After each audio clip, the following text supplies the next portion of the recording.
নরসিংদীতে ইসলামী আন্দোলন বাংলাদেশের গণসমাবেশে বক্তব্য দিয়েছেন দলের সিনিয়র নায়েবে আমির মুফতি সৈয়দ মোহাম্মদ ফয়জুল করিম। বিকেলে সদর উপজেলার সাটিরপাড়া কেকে ইনস্টিটিউশন মাঠে আয়োজিত সমাবেশে তিনি বলেন, অন্তর্বর্তীকালীন সরকার দেশের জুলুম, সন্ত্রাস ও চাঁদাবাজি দমনে সম্পূর্ণভাবে ব্যর্থ হয়েছে। তিনি স্বরাষ্ট্র উপদেষ্টাদের দ্রুত চাঁদাবাজদের বিরুদ্ধে ব্যবস্থা নেওয়ার আহ্বান জানান এবং পার্বত্য চট্টগ্রামে আলাদা আইন প্রণয়নের বিপক্ষে মত দেন। বিস্তারিত থাকছে ডেস্ক রিপোর্টে। নরসিংদী সদর উপজেলার সাটিরপাড়া কেকে ইনস্টিটিউশন স্কুল অ্যান্ড কলেজ মাঠে ইসলামী আন্দোলন বাংলাদেশের জেলা শাখার উদ্যোগে এক গণসমাবেশ অনুষ্ঠিত হয়। এতে প্রধান বক্তা হিসেবে উপস্থিত ছিলেন দলের সিনিয়র নায়েবে আমির মুফতি সৈয়দ মোহাম্মদ ফয়জুল করিম। তিনি বলেন, অন্তর্বর্তীকালীন সরকার দেশের জনগণের উপর চলমান জুলুম, খুন খারাপি ও চাঁদাবাজি দমনে সম্পূর্ণরূপে ব্যর্থ হয়েছে। তিনি মনে করেন, অপরাধী ও সন্ত্রাসীদের কঠোর হাতে দমন করতে না পারলে সংশ্লিষ্টদের ক্ষমতা থেকে সরে দাঁড়ানো উচিত। একই সঙ্গে স্বরাষ্ট্র উপদেষ্টাদের এক সপ্তাহের মধ্যে জেলার চাঁদাবাজদের গ্রেপ্তারের আহ্বান জানান তিনি। পার্বত্য চট্টগ্রাম প্রসঙ্গে তিনি সতর্ক করে বলেন, ওই অঞ্চলের জন্য আলাদা আইন প্রণয়ন করা হলে তা জাতিগত বিভাজন ও বিচ্ছিন্নতাবাদের ঝুঁকি বাড়াবে। তাই তিনি সারা দেশে অভিন্ন আইন প্রয়োগের দাবি জানান। গণসমাবেশে সভাপতিত্ব করেন ইসলামী আন্দোলন নরসিংদী জেলা শাখার সভাপতি আব্দুল ওয়াহাব মোল্লা। এছাড়া দলের কেন্দ্রীয় ও স্থানীয় পর্যায়ের নেতৃবৃন্দ সামাজিক মূল্যবোধ পুনরুদ্ধার ও শান্তিপূর্ণ রাজনৈতিক পরিবেশ গঠনের উপর গুরুত্ব আরোপ করেন। সমাবেশটি শান্তিপূর্ণভাবে সম্পন্ন হয়। ইসলাম হুকুমত কায়েম করতে চায়। ইসলামী আন্দোলন বাংলাদেশ কোরআন সুন্নাহর আইন চায়। বলতে পারেন, ইসলামী আন্দোলন কোরআন সুন্নাহর আইন যদি বাস্তবায়ন করে ফায়দা কি হবে, লাভ কি হবে? মানুষ মুক্তি পাবে, মানুষ শান্তি পাবে, অধিকার ফিরে পাবে, বৈষম্য দূর হবে। যেখানে মানুষের সাম্য, মানবিক মর্যাদা, সামাজিক ন্যায় বিচার প্রতিষ্ঠিত হবে। যেখানে মুসলিম, হিন্দু, বৌদ্ধ, খ্রিস্টান যত জাতি আছে সমস্ত জাতির ন্যায্য অধিকার বাস্তবায়ন করা হবে। ইসলামী হুকুমত হয় তাহলে কি হবে? অন্ন, বস্ত্র, বাসস্থান, শিক্ষা, চিকিৎসার গ্যারান্টি দেওয়া হবে। ইসলামী হুকুমত হয় কি হবে? তাহলে সার্কেল স্ত্রীকে চাঁদাবাজরা আহত করতে পারবে না। আজকে আমি স্বরাষ্ট্রমন্ত্রীকে বলবো, স্বরাষ্ট্র উপদেষ্টাকে বলবো, আপনি যে আইন শৃঙ্খলার অবস্থা করেছেন বাংলাদেশে, না জানি জনগণ আপনার হাতের মধ্যে আবার চুরি পরিয়ে না দেয়। আপনাকে শাড়ি চুরি পরিয়ে দেবে বাংলাদেশের জনগণ।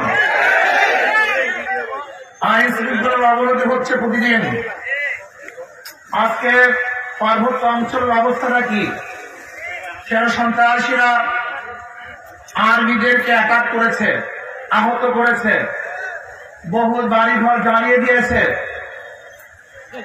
আমি বাংলাদেশ সরকারকে বলবো, পার্বত্য অঞ্চলের জন্য ভিন্ন আইন কেন থাকবে? তাদের জন্য ভিন্ন ব্যবস্থা করা হবে? তারা যে বাংলাদেশের জনগণই হয়, তাদের সাথে আবার কিসের শান্তি চুক্তি করা হবে? আপনারা দেখেছেন পার্বত্য অঞ্চলের অবস্থা মনে হয় ভিন্ন একটা দেশ। তাদের সাথে শান্তি চুক্তি করা হবে। ওখানে জমি ক্রয় করতে গেলে অমুকের দস্তখতের প্রয়োজন হবে। আমি বর্তমান অন্তর্বর্তী সরকারকে বলবো, অন্যান্য জেলার যে আইন, বাংলাদেশের অন্যান্য এলাকার যে আইন, পার্বত্য অঞ্চলে ওই একই আইন থাকতে হবে। ভিন্ন কোন আইন আমরা চাই না। পার্বত্য অঞ্চলের জন্য আমাদের ভিন্ন আইন যদি করেন, তাহলে ওরা ভাববে মনে হয় আমরা ভিন্ন জাতি, ভিন্ন গোষ্ঠী। ওদের সেন্সের মধ্যে সবসময় কাজ করবে যে আমরা যদি স্বাধীন হতে চাই, আজকে হোক কালকে হোক আমরা স্বাধীনতা অর্জন করতে পারবো। এর জন্য অন্তর্বর্তী সরকারকে বলবো, যদি কোন সন্ত্রাসবাদ সেখানে সৃষ্টি হয়ে থাকে, কেউ যদি সেখানে অস্ত্রবাজি করতে চায়, চাঁদাবাজি করতে চায়, তাহলে অবশ্যই কঠোর হস্তে দমন করতে হবে।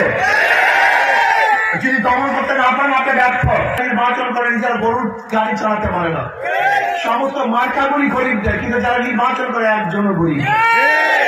কিন্তু হাত পাখায় আমরা একটা প্রতীক, যে নির্বাচন করে সেও ঘুরাতে পারে, যারা সমর্থন করে তারাও চালাতে পারে। হাত পাখা প্রয়োজন পুরুষদের, হাত পাখা প্রয়োজন মহিলাদের, মুসলমানদের, হাত পাখা প্রয়োজন হিন্দুদের। হাত পাখা আমরা একটা প্রতীক। কারেন্ট ফেল করে, হাত পাখা ফেল করে না। টাউন মার্কা ঘুরের সময় বুকের উপরে, কলিজার উপরে থাকে না, শুধু একটাই মার্কা, যে মার্কার নাম হাত পাখা। সেই মার্কাটা ঘুমের সময় বুকের উপর তাকে তার নামে হাত পাঠাও, হাত পাঠাও, সবাইকে শান্তি দাও, শান্তির প্রতি হাত পাঠাও। আমি বিশ্বাস করি যদি হাত পাকা বিজয় হয় এই দেশ বিজয় হবে, হাত পাকা বিজয় হয় জাতি বিজয় হবে, হাত পাকা বিজয় হয় মানবতা বিজয় হবে। আমি একটা বারের জন্য হাত পাকায় ভোট দেওয়ার জন্য সবাই রাজি আছেন আলহামদুলিল্লাহ। আমাদের প্রার্থীগুলি দেখেন, এই নরসিংদীহাট থেকে হযরত মাওলানা শওকত আলী সাহেব, হাফেজ মাওলানা, এদের পরিবার সম্পর্কে আপনারা জানেন, ভদ্র পরিবার, সুশিক্ষিত পরিবার, মোহতামিম। আশা করি ইনশাআল্লাহ আপনাদের সাথে গাদ্দারি করবে না। নরসিংদী 2 থেকে আমাদের দেখেন ইঞ্জিনিয়ার মহসিন সাহেব, উনি একজন ইঞ্জিনিয়ার। আল্লাহ তাআলার শুকর, দ্বীনের বুঝ আসার কারণে আল্লাহ পাক রব্বুল আলামিন তার চেহারার মধ্যে মদিনাওয়ালার ছাপ লাগিয়ে দিয়েছেন। এরা যদি ক্ষমতা যায় আশা করি ইনশাআল্লাহ দুর্নীতি করবে না। নরসিংদী 3 থেকে আমাদের ওয়াইসুদ্দিন ভূঁইয়া সাহেব, আপনারা দেখেছেন আলহামদুলিল্লাহ প্রার্থী। এরা যদি সংসদে যায় তার সংসদটা ফুলের মতো হবে ইনশাআল্লাহ। নরসিংদী 4 থেকে আমাদের হযরত মাওলানা সাইফুল্লাহ প্রধান সাহেব, উনি একজন ভালো শিক্ষিত মানুষ। আশা করি ইনশাআল্লাহ